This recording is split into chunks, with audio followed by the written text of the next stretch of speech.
ছাত্ৰ-ছাত্ৰীসকল ইতিমধ্যে আমি দশম শ্ৰেণীৰ গণিত কিতাপখনৰ ৰিভিজন 4ৰ 5 নম্বৰলৈকে আমি কৰিছোঁ। এতিয়া 6 নম্বৰলৈ আহিছোঁ। 6 নম্বৰ দিছে কি তলৰ সংখ্যাবোৰ প্ৰামাণিক ৰূপত প্ৰকাশ কৰা। প্ৰথমটো দিছে তোমালোকক 3 4 3 0 0 0 0। ঠিক আছে, এতিয়া কথা হ'ল প্ৰামাণিক ৰূপ মানে কি আমি জানিব লাগিব। প্ৰামাণিক ৰূপ হৈছে কি মান্য ৰূপ। আমি ডাঙৰ ডাঙৰ সংখ্যাবিলাকক গণিতত আমি কি কৰোঁ, আমাৰ নিজৰ সুবিধা অনুযায়ী আমি সৰুকৈ লিখিবলগীয়া হয়, বা সৰুকৈ লিখিলে আমাৰ সময় কম লাগে, আমাৰ স্পেচটো জেগাটো কম লাগে, আমাৰ বিভিন্ন ধৰণৰ কেলকুলেশ্যন কৰিবলৈ আমাৰ সুবিধা হয়। সেইকাৰণে আমি ডাঙৰ ডাঙৰ সংখ্যা, যেনে বোলে সূৰ্যৰ পৰা পৃথিৱীলৈ কিমান দূৰত্ব, সেইটো যদি মই কিলোমিটাৰ লিখিবলৈ হয় ডাঙৰ এটা সংখ্যা হ'ব। কথাটো এনেকুৱা হয়নে? আলোকবৰ্ষত যদি লিখোঁ আৰু ডাঙৰ হ'ব। তো কিছুমান ডাঙৰ ডাঙৰ সংখ্যা আমি সৰুকৈ যেতিয়া লিখিবলৈ বিচাৰোঁ তেতিয়া আমি প্ৰামাণিক ৰূপত লিখিবলগীয়া হয়, বা কিছুমান অতি সৰু সংখ্যা সেইবোৰ আমি আমাৰ সুবিধা অনুযায়ী আমি প্ৰামাণিক ৰূপত সজাই ল'বলগীয়া হয়। এতিয়া কথা হ'ল প্ৰামাণিক ৰূপ মানেনো কি? এটা ডাঙৰ সংখ্যা বা এটা খুব সৰু সংখ্যাক যদি আমি এনেকুৱা আৰ্হিত বনাই লওঁ, মানে k × 10⁻m, ঠিক আছে। গতিকে সেই ডাঙৰ সংখ্যাবিলাক আমি দুটা ভাগত ভাগ কৰিলে মাজত পূৰণ চিন থাকিব আৰু এটা অংশ 10ৰ ঘাতত থাকিব। আৰু ইয়াত এই যে কেটোৰ ভেলুটো কিন্তু তোমালোকে মন কৰিবা 1 হ'ব পাৰিব, 1ৰ সমান বা 1তকৈ ডাঙৰ হ'ব লাগিব, কিন্তু 10তকৈ সৰু হ'ব লাগিব। এটা চৰ্ত এইটো। আৰু এই এমটো যে আছে, এমটো কি হ'ব লাগিব? এমটো হ'ব লাগিব ইণ্টিজাৰ। মই বুজাইছোঁ, এম বিলংছ টু ইণ্টিজাৰ, অখণ্ড সংখ্যা। কথাটো এইটো। এতিয়া আমি এইবিলাক অংকত আমি কি কৰিম, এইটো লৈছোঁ প্ৰথমটো। তোমালোকে অংকটো কৰিলে বুজি পাবা আচলতে। কি কৰিব লাগিব, ৰ'বা মই স্ক্ৰীণত চাই লওঁ আহিছেনে। প্ৰথমতে কি কৰিবা, এনেকুৱা যদি পোৱা যে শেষত শূন্যৰে শেষ হৈছে সংখ্যাটো, বহুত ডাঙৰ সংখ্যা এটা, তেনেহ'লে এই শূন্যকেইটা 10ৰ ঘাতত লিখি ল'বা। তেনেহ'লে পিছৰ লাইনটো আমাৰ কি হ'ব, 3 কলমটোৱে মিছ কৰিছে 343। আমি তেনেকৈ লিখিব পাৰিম 343 ইয়ালৈকে। আৰু ইয়াত 1 2 3 4টা আছে, গতিকে 10⁻⁴ কি হ'ব, 10⁻⁴ হ'ব, হয়নে? এইটো যদি 10ৰ ঘাতত আমি লিখোঁ। এতিয়া কথা হ'ল, এতিয়া এইটো চোৱা, এই 10⁻⁴ ইয়াৰ লগত মিলি গ'ল, 10⁻m মিলি আছে, ঠিকে আছে, 10ৰ ঘাততে আছে। কিন্তু কেৰ ভেলুটো আমি জানো, কেৰ ভেলু কিমান হ'ব লাগিব, 1ৰ সমান বা 1তকৈ ডাঙৰ, কিন্তু 10তকৈ সৰু হ'ব লাগিব। কিন্তু এই 343টো 10তকৈ বহুত বেছি ডাঙৰ হৈ আছে। তো তেতিয়া আমি কি কৰিম? তেতিয়া তোমালোকে এটা কথা মনলৈ তোমালোকে আনা, আমি যে LP স্কুলত কৈছিলোঁ বোলে 10 টকা, 10 টকাটো কেনেকৈ লিখোঁ, 10.00 টকা এনেকৈ লিখোঁ। আৰু এতিয়া আমি 10 টকা কেনেকৈ লিখোঁ, 10 টকা এনেকৈ লিখোঁ। অৰ্থাৎ দুইটা একেটাই হয়। অৰ্থাৎ আমি গম পাওঁ দশমিকটো ক'ত থাকে, 10ৰ গোটা সংখ্যাটোৰ একেবাৰে শেষত থাকে দশমিকটো।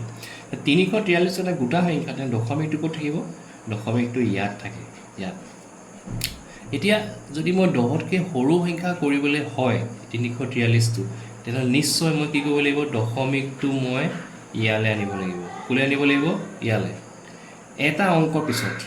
সদায় মন কৰিবা, এটা অংকৰ পিছত দশমিকটো আনিব লাগিব। তেনেহ'লে কি হ'ব আমাৰ 3 এটা কলম লৈ লৈছোঁ, 3.8 দশমিকটো ইয়ালৈ গুচি আহিলে। এটা অংকৰ পিছত, অৰ্থাৎ 3ৰ পিছত, এটা অংকৰ পিছত আমি সদায় দশমিকটো আনিবলৈ চেষ্টা কৰিম যেতিয়া আমি প্ৰামাণিক ৰূপত লিখিম। তেতিয়া চোৱা 3.43 হৈ গ'ল, 343টো 3.43 হৈ গ'ল, অৰ্থাৎ 10তকৈ সৰু হৈ গ'ল, হয়নে? 10তকৈ সৰু হৈ গ'ল আৰু 1তকৈ ডাঙৰ হৈ গ'ল। তেনেহ'লে আমাৰ এই কেৰ যিটো চৰ্ত আছিলে সেইটো মিলিছে। ঠিক আছে, এতিয়া এইটো কি হ'ব, 10⁻⁴ হৈ থাকিবনে? নিশ্চয় নহয়, নিশ্চয় নহয়। তোমালোকে এইটো মন কৰিবা, যেতিয়া আমি এইফালে ৰাইট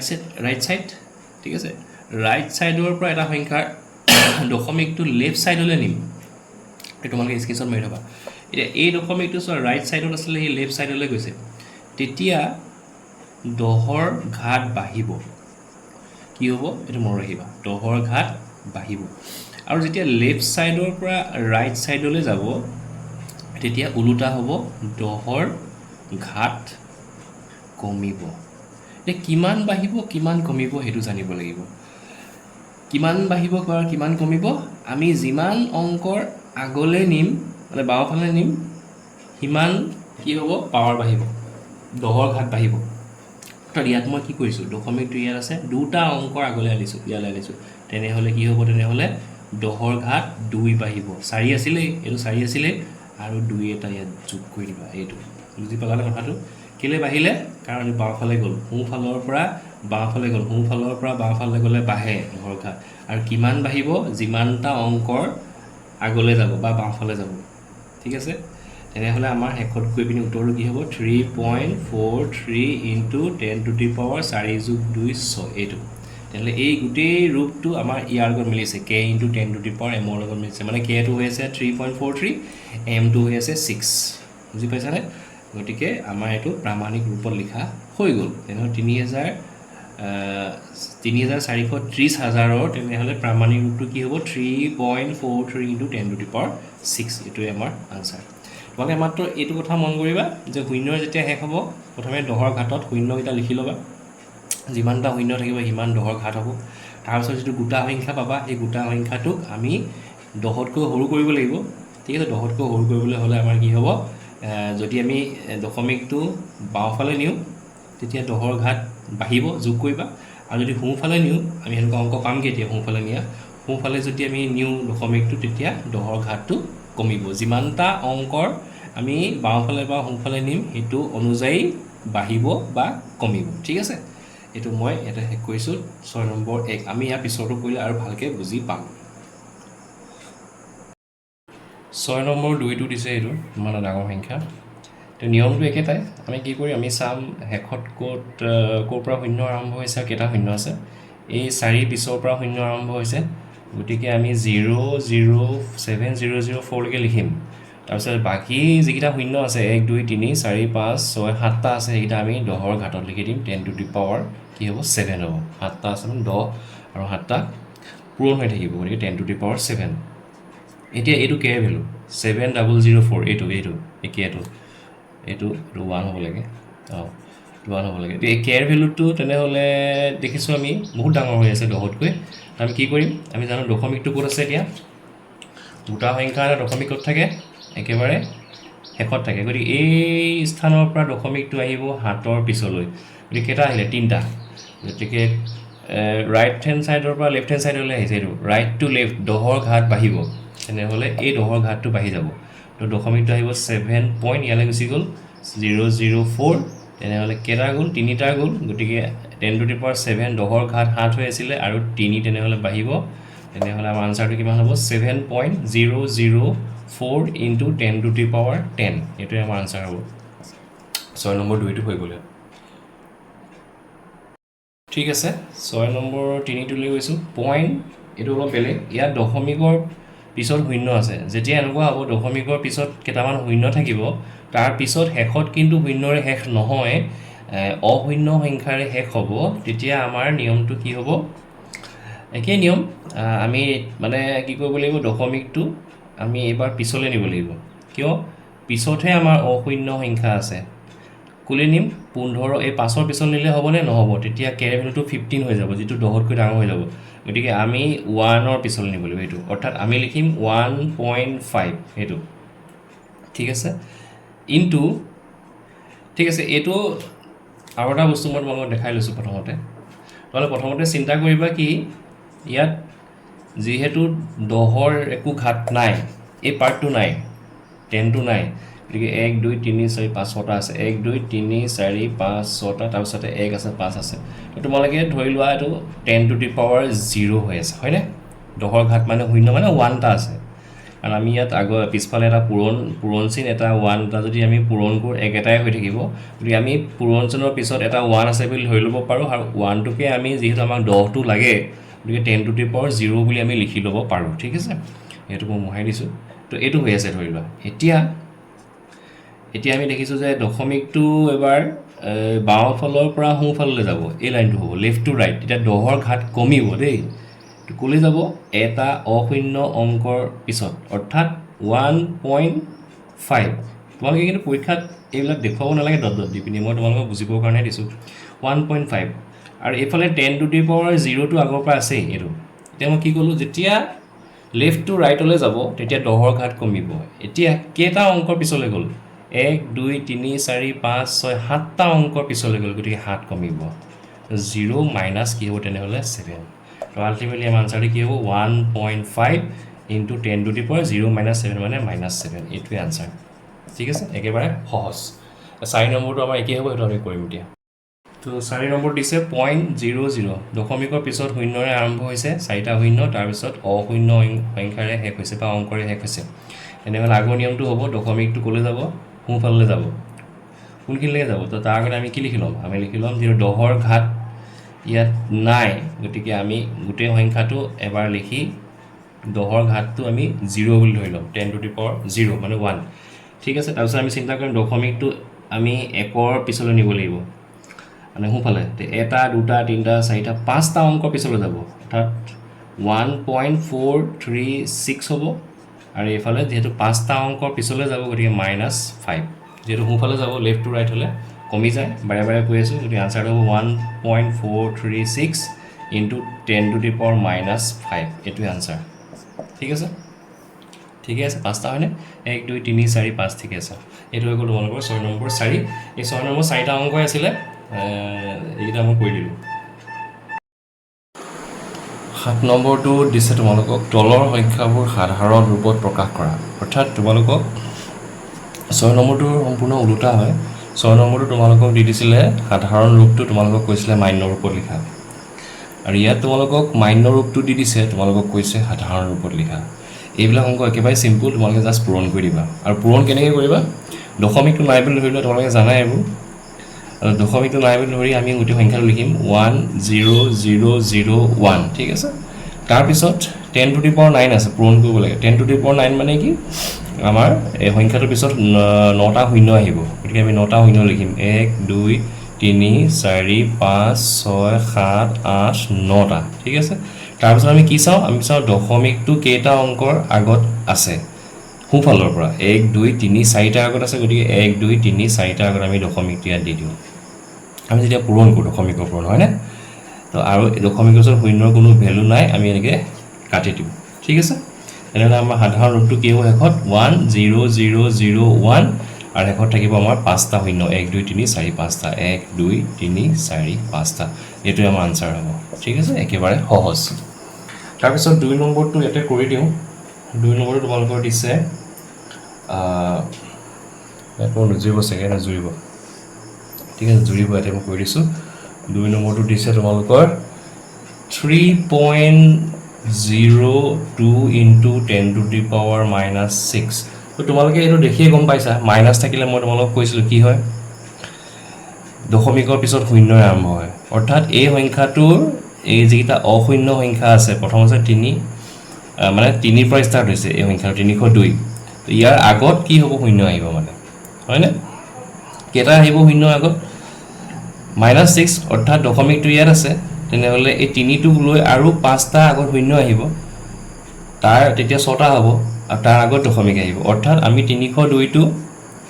লিখিলোঁতো দেখিলোঁ -6 গতিকে দশমিকটো ইয়াত আছে কুৱেশ্যনটোত 3 পিছত আছে গতিকে ইয়াৰ পৰা 3টোক ধৰি আৰু 5টা শূন্যৰে আমি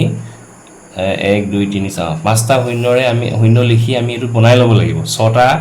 অংক আমি কৰি ল'ব লাগিব কাৰণ 6 আছেতো 6টা অংক কৰি ল'ব লাগিব 3টোক ধৰি তেতিয়া আমাৰ দশমিকটো এই পজিশ্যনৰ পৰা আহি ইয়াত সোমাই যাবহি ইয়ালৈ আহি যাব অৰ্থাৎ পিছৰ লাইনটো কি হ'ব দশমিক 0 0 0 5টা শূন্য আৰু 3 0 2 এই দশমিকটো ইয়ালৈ আহি গ'ল 3 পিছৰ দশমিকটো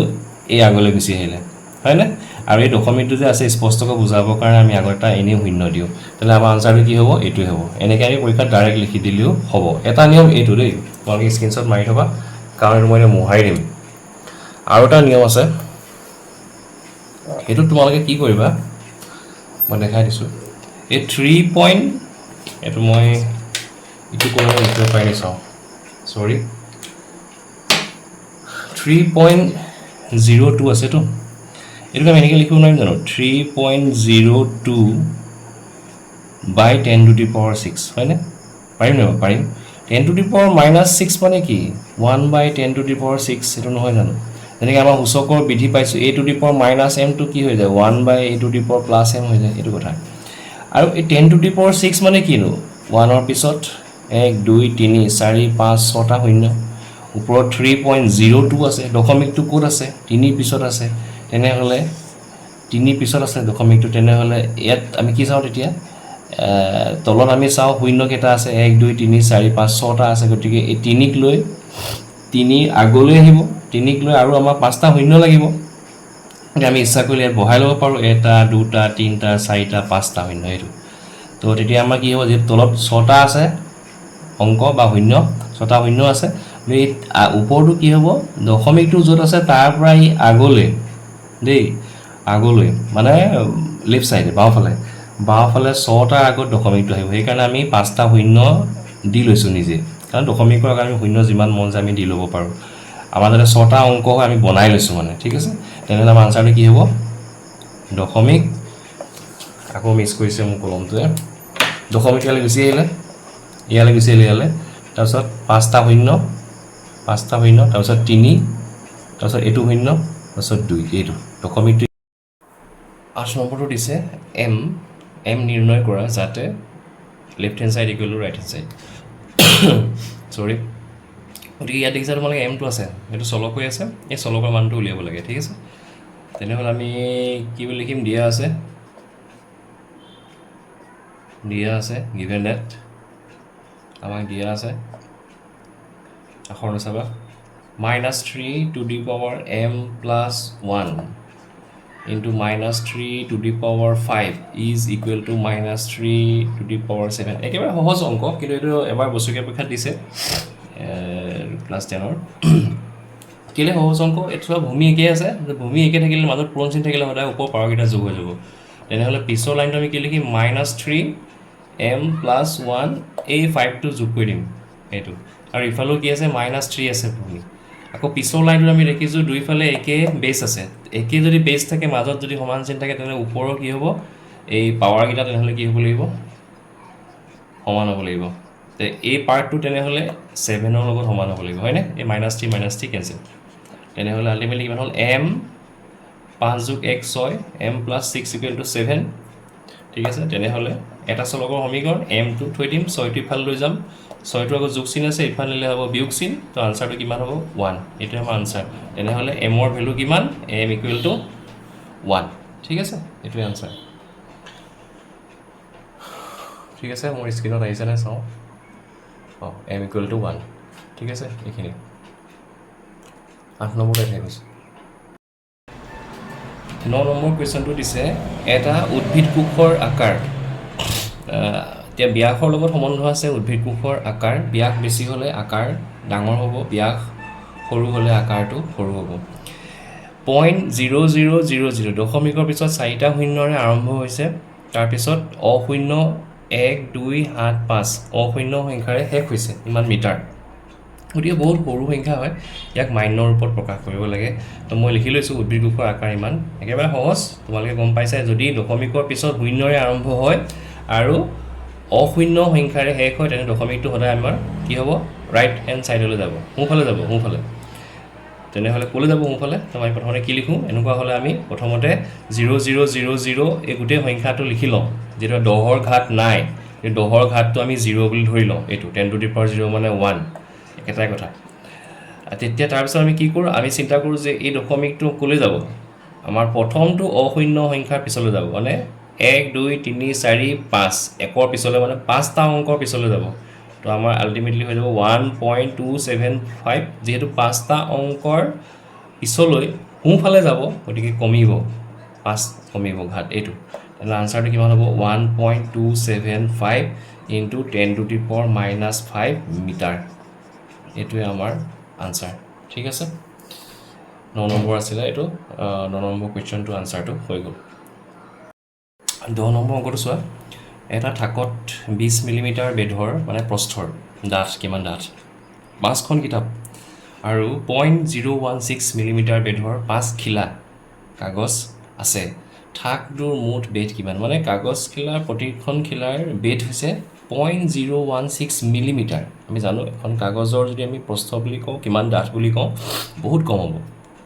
সেইকাৰণে 0.016 বুলি কৈছে একেবাৰে চিম্পল তোমালোকে এনেকৈ এটা চিত্ৰ এটা তোমালোকে কল্পনা কৰা ঠিক আছে এইটোৱে যেনিবা আমাৰ গোটেই থাকটো হ'ব 5খন কিতাপ এনেকৈ মই দেখাই দিছোঁ দেই ইয়াত একদম দামী মানে কুৱেশ্যনটো এনেকৈ আমাক ধৰি ল'বলৈ গৈছে গোটেই 5খন কিতাপ আৰু 5 খিলা কাগজে গোটেই ভৰ্তি হৈ আছে আৰু নোসোমায় তো 1 2 3 4খন 1 2 3 4খন এই যেনিবা 5খন ঠিক আছে 5খন 1 কিতাপ 2 কিতাপ 3 4 5খন মোৰ সমান হোৱা নাই এই গোটেইখন কিতাপৰ এই যিটো বেদ ইয়াৰ পৰা ইয়ালৈকে বা ইয়াৰ পৰা ইয়ালৈ চব সমান হ'ব কিমানকৈ আছে এইটো 20 mm কে আছে তো 20 mm কে 1 2 3 4 5 আছে হয়নে 5খন কিতাপ আছেতো তেনেহ'লে টোটেল হ'ব কিমান এইটো 100 mm হ'ব আৰু লগতে এই মাজত এই যিখিনি গেপ থাকি গ'ল এই যে 5খন কিতাপ থোৱাৰ পিছত যিখিনি গেপ থাকি গ'ল তাৰ একেবাৰে সৰু সৰু এখিলা এখিলাকৈ কেইখিলা আছে একদম কম্পেক্ট হৈ আছে মানে 5 খিলা কাগজ ইয়াত কম্পেক্ট হৈ আছে 1 2 3 4 5 খিলা আছে বুলি ধৰি লোৱা ঠিক আছে 5 খিলা কাগজ পূৰা কম্পেক্ট হৈ আছে কিতাপখনে যেনেকৈ গোটেই স্পেচটো লৈ লৈছে এই 5 খিলা কাগজে এই গেপটো সম্পূৰ্ণ ভৰ্তি কৰি দিছে তেনেহ'লে ইয়াৰ পৰা ইয়ালৈকে গম পালোঁ 20 mm × 5 প্লাছ তেনেহ'লে আমি এইখিনি কি কৰিব লাগিব যোগ কৰিব লাগিব লগত কি যোগ কৰিব লাগিব তেনেহ'লে লগত বাকী থকা এই 5 খিলা কাগজৰ বেদ এখিলা কাগজৰ বেদ কিমান 0.016 তো ইমান ডাঠৰ আৰু কেইখন আছে 5 খিলা আছে 5খন আছে কাগজ তো এইখিনিৰ পৰা এই গেপটো তেনেহ'লে 5 খিলা কাগজ আছে আৰু প্ৰত্যেকৰে বেদ ইমান তেনেহ'লে এইখিনিৰ পৰা এইখিনিলৈ কিমান ডিষ্টেঞ্চ হ'ব পূৰণ কৰিব লাগিব পাছে তো টোটেল আমাৰ আনচাৰ এইটোৱে হ'ব আৰু এইকেইটা পূৰণ কৰি যোগ কৰিলে যিটো হ'ব ঠিক আছে ইমান mm মিলিমিটাৰ তো আমি পৰীক্ষাত কেনেকৈ লিখিম এইটো মোৰ স্ক্ৰীণত আহিছে নাই চাওঁ থাকটোৰ মুঠ বেদ কিমান থাকটোৰ নিৰ্ণয় মুঠ বেদ সমান কিমান হ'ব তেন্তে 20 mm কে 5 খিলা যোগ 0.016 mm কে 5 খিলা এইটো ঠিক আছে তো পূৰণ কৰিলে কিমান হ'ব 100 mm আৰু এইফালে পূৰণ কৰিলে কিমান 5 80 আগতটা শূন্য আছে শূন্য ইমান mm ঠিক আছে তেনেহ'লে যোগ কৰিলে কিমান হ'ব আনচাৰটো লিখি দিছোঁ মই এইফালে নজৰিব নহ'লে 100.08 mm এইটোৱে আনচাৰ হ'ব এই দশমিকৰ পাছত এই শূন্যটো আমি নিলিখিলেও হ'ব ঠিক আছে 10 নম্বৰ আছিলে 10 নম্বৰ কুৱেশ্যন আছিলে এইটো ঠিক আছে কুৱেশ্যন নম্বৰ 11লৈ গৈছোঁ কি দিছে তলৰ প্ৰতিটো প্ৰশ্নৰ বাবে 4টা শুদ্ধ উত্তৰ লিখা আছে শুদ্ধ উত্তৰটো লিখিবা মই দুটা কুৱেশ্যন লৈছোঁ যে A আৰু B Cটো পিছত কৰিম এইটোত কি হৈছে 3⁻³ মান হ'ব কোনটো হ'ব একেবাৰে হ'ল আমি জানো আমি যেতিয়া মই কৈছিলোঁ মাইনাছ থাকিলে এইটো আমি চাব লাগিব আমাৰ এনেইতো বহুত ধৰণে কৰিব পাৰি আমি এইটো আমাৰ মনলৈ আহিব লাগিব A⁻⁻m হ'লে কি হয় 1/A⁻+m হৈ যায় এইটো তেনেহ'লে 3⁻³ এইটো Aটো মানে 3 হৈ আছে মাইনাছটো মাইনাছেই mটো ইয়াত 3 হৈ আছে তেতিয়াহ'লে এইটোক যদি এনেকৈ লিখিব পাৰি আমি চাব লাগিব এনেকুৱা আৰ্হি ইয়াত আছেনে নাই আছে এইটো আছেনে 3⁻³ কি হৈছে 1/3⁻+3 তেনেহ'লে আনচাৰ কোনটো হ'ব এইটো হ'ব ঠিক আছে একেবাৰে সহজ এইটো যদি আমি চাওঁ 2/3² আমি ইয়াত চাব লাগিব কোনটো লগত মিলিছে আমি যদি প্ৰতিটোকে টেষ্ট কৰি যাওঁ শেষত দেখিবা তোমালোকে এইটো চোৱা তোমালোকক কৈছিলোঁ যে মাইনাছ থাকিলে যেতিয়া এটা ফ্ৰেকশ্যন থাকে মই আকৌ লিখি দিছোঁ দেই 3/2 তো মাইনাছ পাৱাৰ থাকিলে এইটো যদি আমি চাওঁ ভালকৈ কি হ'ব এই আমি ফ্ৰেকশ্যনটো উল্টাই দিব লাগে 2/3 হৈ যাব 2/3 আৰু তেতিয়াই কি হৈ যায় এই মাইনাছ পাৱাৰটো প্লাছ হৈ যায় প্লাছটো এইটো অলপ কালত মিলিছে এইটো কুৱেশ্যনত যিটো আছে 2/3² তেনে আনচাৰ কোনটো হ'ব এইটো ঠিক আছে একেবাৰে সহজ এইখিনি 11 নম্বৰ C D আৰু E কৰিবলৈ লৈছোঁ Cটোত কি বুলি কৈছে -2/3⁴ মান হ'ব একেবাৰে সহজ এইবিলাক তোমালোকক মই প্ৰথমতে কৈছিলোঁ এই এক্সাৰচাইজটো কৰাৰ সময়ত যে মাইনাছ থাকিলে আৰু ব্ৰেকেট থাকিলে আৰু ওপৰত যদি পাৱাৰটো যুগ্ম সংখ্যা হয় ইভেন নম্বৰ যেনে 2 4 6 এনেকুৱা হয় তেতিয়া আমাৰ মাইনাছটো উঠি যায় আমি আৰু বাকীখিনি যেনেকৈ আছে এনেকৈ লিখিব লাগে অৰ্থাৎ -2/3 টু দি পাৱাৰ 4 মানে যিমান হ'ব এই মাইনাছটো যদি প্লাছ কৰি 2/3 টু দি পাৱাৰ 4 কৰোঁ একেটা এনচাৰ হ'ব ঠিক আছে গতিকে আমি মাইনাছটো আমি প্লাছ কৰি ল'ম প্ৰথম কথা দেই তেতিয়াহ'লে আমি গম পালোঁ আনচাৰটো কিহত ওলাব প্লাছত ওলাব তো এই যিকেইটা মাইনাছ আছে এইটো মহাই খাই গ'ল এইটো মাইনাছত আছিলে অপশ্যনটো -16 কিমান আছিলে 18 আছিলে চাগে 81 16/81 আছিলে তো এইটোতো অপশ্যন গ'লেই নহ'ব এইটোও নহ'ব মাইনাছত আছে তো তেনেহ'লে আমি গম পালোঁ এই দুটাৰ ভিতৰতে কোনোবা এটা হ'ব ঠিক আছে তাৰপিছত আমি কি কৰিম তেনেহ'লে এই -2/3টো আমি কি লিখিম কি বুলি চিন্তা কৰিম +2/3 টু দি পাৱাৰ 4 হৈ আছে মানে এইটো একেটাই তো 2 টু দি পাৱাৰ 4 আমি এনেকৈ লিখিব পাৰিম সূচকৰ নিয়মৰ 2 টু দি পাৱাৰ 4 হ'ল তলত 3 টু দি পাৱাৰ 4 হ'ল সূচকৰ নিয়ম আছে তলত নিয়মটো মনত আছে a to the power m a/b two the power m এনেকুৱা যদি হয় দুইটাৰ ওপৰতে যদি এনেকৈ থাকে একেটা পাৱাৰ থাকে আমি এতিয়া এনেকৈ ভাগ কৰি লিখিব পাৰোঁ a to the power m b two the power m এনেকৈ লিখিব পাৰোঁ মনত আছে সেইটোৱে কৰিছোঁ মই 2 টু দি পাৱাৰ 4 মানে কিমান 16 ওপৰত আৰু 3 টু দি পাৱাৰ 4 মানে কিমান 81 16/81 কোনটো হ'ব নহ'লে এইটো 2 নম্বৰ অপশ্যন ঠিক আছে তাৰপিছতে 0.00 এইটো প্ৰামাণিক ৰূপত লিখিলে কি হ'ব এইখিনি মৰা খাই গ'ল মোৰ অপশ্যনকেইটা আছিলে 6.4 ইনটু 10 টু দি পাৱাৰ 5 এটা আছিলে দেই 6.4 আৰু 4 নম্বৰটো আছিলে 6.4 ইনটু 10 টু দি পাৱাৰ -5 ঠিক আছে তো তোমালোকে গম পাইছা এইটো যেতিয়া দশমিকটোৰ পিছত শূন্যৰে আৰম্ভ হৈ পিছত অশূন্য সংখ্যা থাকে মই তোমালোকক কৈছিলোঁ কি সদায় কি হ'ব এই 10ৰ ওপৰ পাৱাৰটো মাইনাছ হ'ব তেনেহ'লে যিকেইটা প্লাছ আছে এইটো প্লাছ আছে এইটো প্লাছ এইকেইটা কেঞ্চেল হ'লেই তো এই দুটাৰ ভিতৰত 2 আৰু 4ৰ ভিতৰত কোনোবা এটা আনচাৰ হ'ব এতিয়া আমি কি চাম দশমিকটো ইয়াত আছে ভালকৈ মন কৰিবা দেই আকৌ এবাৰ কৈ দিছোঁ দশমিকটো আছে ক'ত দশমিকটো আছে ইয়াত আছে ইয়াত আছে তো ইয়াৰ পৰা দশমিকটো ক'লৈ যাব 6 পিছলৈ যাব এটা প্ৰথমটো অশূন্য সংখ্যা 6 পিছলৈ ইয়ালৈ যাব কেইটা অংক যাব 1 2 3 4 5 5টা অংক যাব আৰু কোনফালে গৈছে বাওঁফালৰ পৰা সোঁফালে তো বাওঁফালৰ পৰা সোঁফালে গ'লে কি হয় মাইনাছ হয় 10ৰ পাৱাৰটো মাইনাছ হয় তো 5টা অংক গৈছে গতিকে -5 হ'ব কোনটো হ'ব আনচাৰ তেনেহ'লে এইটো হ'ব এইটো 4 নম্বৰটো 6.4 ইয়াত আহিব দশমিক 6.4 into 10 to the power 1 2 3 4 5 10 to the power -5 এইটো আনচাৰ হ'ব ঠিক আছে শেষৰটো 2.03 ইনটু 10 টু দি পাৱাৰ -5 এইটো একেটাই যদি আমি কৰোঁ ইয়াত কেনেকুৱা হ'ব তেনেহ'লে আমি 203টো লিখিম অলপ দূৰত লিখিম 203 যিহেতু -5 আছে তেনেহ'লে আগত কি হ'ব শূন্য থাকিব ইয়াৰ নিচিনা এইটো নিচিনা ডিটো নিচিনা পিছত শূন্য নাথাকে প্লাছত থাকিলে 10ৰ পাৱাৰটো প্লাছত থাকিলে শূন্যবোৰ পিছত আহিব আৰু 10ৰ পাৱাৰটো মাইনাছত থাকিলে শূন্যবোৰ আগত আহিব তো এতিয়া আমি 203 লিখিলোঁ দশমিকটো 2ৰ পিছত আছিলে ইয়াত কিমান আছে -5 অৰ্থাৎ 2ক লৈ দশমিকটো ইয়াত আছেতো 2ক লৈ আৰু তেনেহ'লে কেইটা হ'ব লাগিব 5টা হ'ব লাগিবতো 1 2 3